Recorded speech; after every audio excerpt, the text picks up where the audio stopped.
Welcome to Sky Diplomat. This is my series for flight attendants.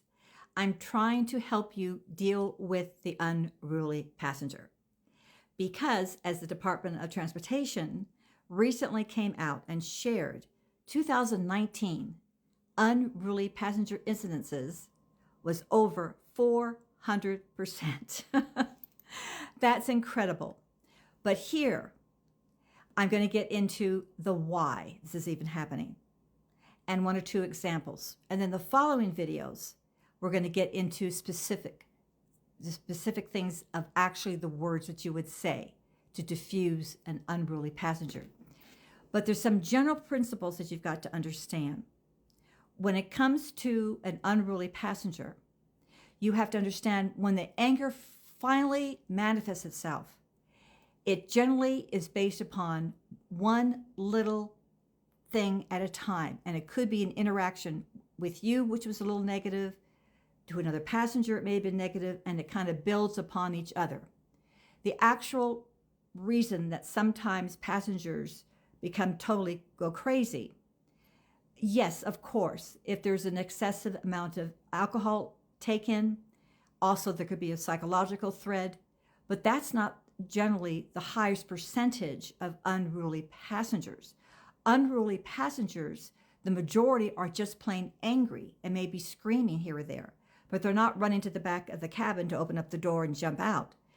Those are really very dangerous, obviously, but they are very small in comparison with the over 400% unruly. We are going to be addressing that particular, the larger group. And that's going to be your interaction, your social interaction skills, which I'm going to share with you of what you need. But we're going to get into that. But what you need to understand is, why is this even happening today? The simple answer is, it's a generational issue. I'm of the baby boomer generation. As a child, we grew up what they call collectivism. We grew up with groups. We weren't individualized. We weren't separated out. We just all grew up in one big tribe.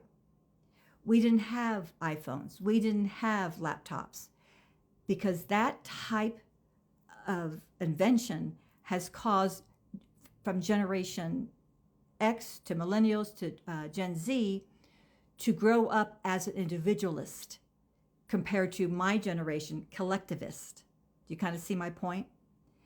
When that happens when you are little, like when you're 1, 2, 3, 4, 5, up to age 10, communication skills are totally lacking in a lot of these children. They lack some basic, skills training. We see this all the time. I see this with my grandchildren. You see it probably with your own children, and maybe even with yourself.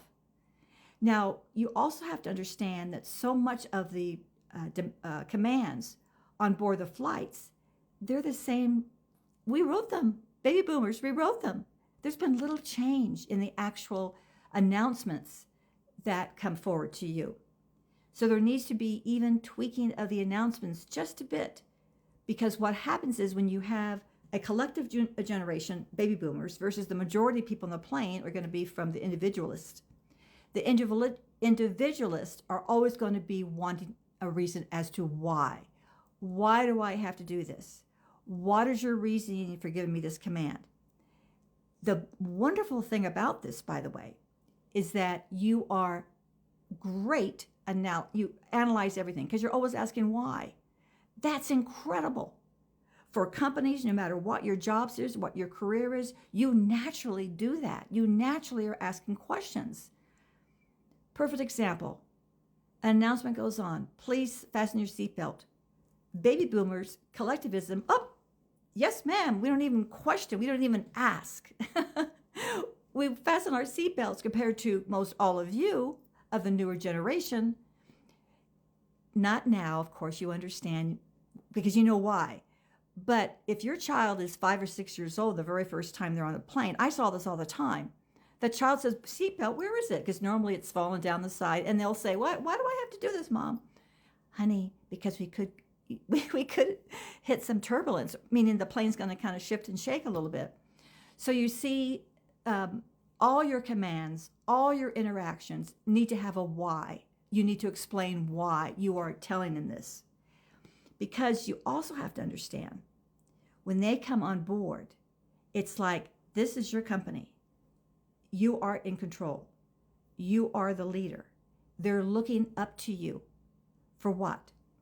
You're going to get them to the destination safe and sound, right?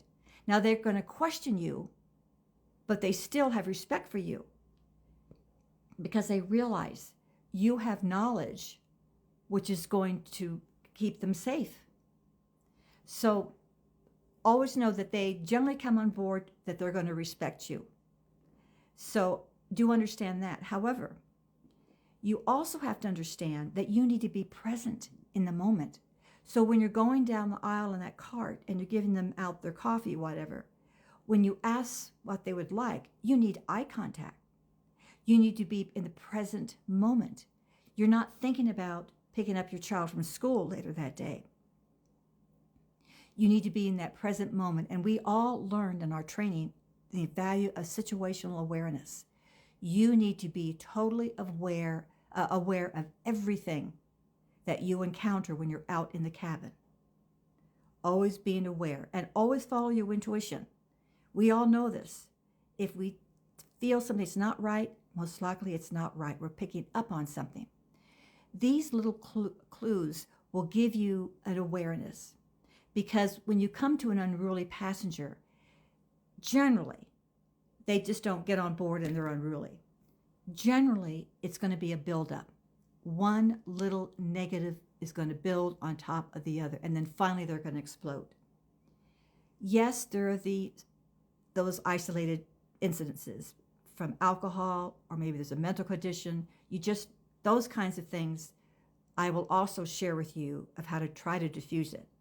But I'm talking about not the exceptions. I'm talking about the majority of unruly passengers are slow bits of anger starting to pile up to finally they can't take it anymore and they explode.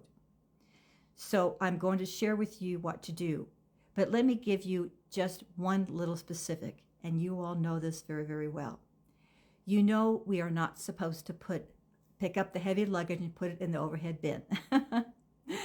And of course, the reason why, I'm not sure if they told you the why in training, was because of years and years and years of flight attendants getting injured, pulling muscles out, spinal surgeries, you name it. Finally, they just said, that's not their job. However, you need to communicate that with your passengers, and you don't say, this is not my job. So many of you are saying that. Perfect example. I saw it just the other day. A grandmother, can you help me to a flight attendant put my bag up? It's just so heavy, I can't reach. He folded his arms, the flight attendant, and said, that's not my job. That's a negative. That can build upon a negative. That can build upon a negative, which can cause an explosion of an unruly passenger. Instead, his response should be, oh, ma'am, let me see. There's a college kid standing right there, or another passenger. Could you help me get this bag up for her?